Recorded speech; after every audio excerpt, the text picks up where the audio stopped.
Today, we will discuss the future of Poland as suggested by the delegates sitting around this table. We shall start with Sławomir Sierkowski's proposal. 1. Polish citizenship to all immigrants. 2. Reintegration tax to cover the costs of moving 3.3 million Jews to Poland. 3. Hebrew as the second official language in Poland. I think we could even extend that by even granting citizenship to people who are of Polish descent who haven't asked for it. So we just mail the passports to people in Israel and in the States, and they get them in the mail, and then this way they don't even have to go to the embassy. And I think this would really serve the agenda of this movement, because I think if they receive this passport, they would say, well, I might as well go and see what they want. Yeah, I just wanted to know who has to pay the tax. Is it the Polish people, which would be okay for me, or is it to be shared all over the world, or who is doing this?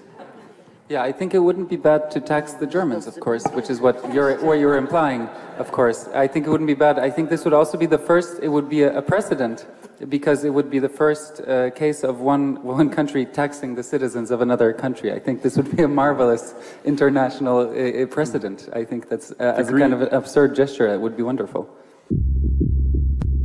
The first step for any mass return of Jews to Poland is to remap Polish Jewish memory. It is the physical, material environment of the nation, monuments, memorials, tourist routes, that scaffolds our sense of national identity. We want to change this ecosystem of memory with a comprehensive program we call Birthright Poland. Birthright Israel is the program that offers a free trip to Israel for every diaspora Jew. Birthright Poland adapts this principle for the needs of the Polish Renaissance movement in Poland. Birthright Poland is a Polish government-funded youth travel program. It brings Jewish youth to Poland to explore the country's long and diverse history with their Polish, German, Roma, Ukrainian, Belarusian, and other European counterparts. Instead of Jewish youth visiting Poland's landscape of Nazi camps, the international group will go camping. Campgrounds will be located in Polish forests. The forest is a space of possibility, not yet mapped in the service of any one group's memory.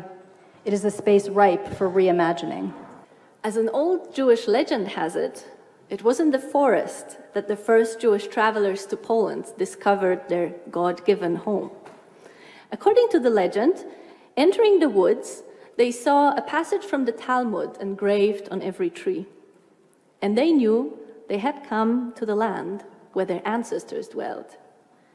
And they called the place Pauline, which in Hebrew means, here you shall find a haven. If Jewish life in Poland started in a forest, maybe it can restart in the forest as well. So.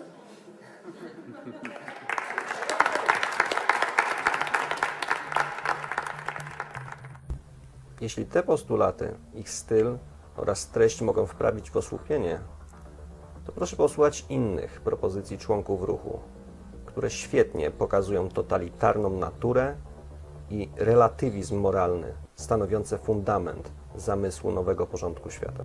EU member countries, that means abolition of official national languages. This conference suggests a large-scale exodus of the living. Let us come back to the dead. Exchange the dead. In an orgy of memory politics, let's rebury the World War II dead in the according countries or swap cemeteries between former enemies. In case you have no dead bodies or not enough, but mostly ashes, like in Auschwitz, you can gather seeds around Birkenau camp and export them, as has been showcased here at the Biennale.